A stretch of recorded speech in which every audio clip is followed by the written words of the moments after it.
Tire pressure checking. Let's go.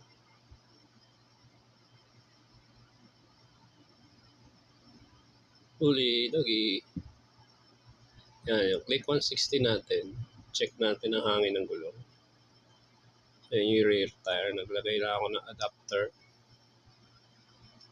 para mas madali natin hanginan. So, yan yung portable nating inflator. So, na-adjust yung hangin. So, in-attach ko na. Then, press 30. Yung rear natin, 30 PSI. So, yan, 30 na. Next, yung front. Adapter ulit.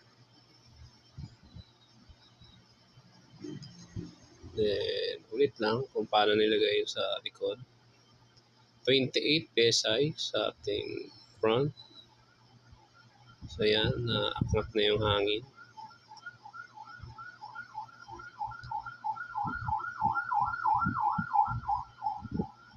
Okay, 28 PSI na.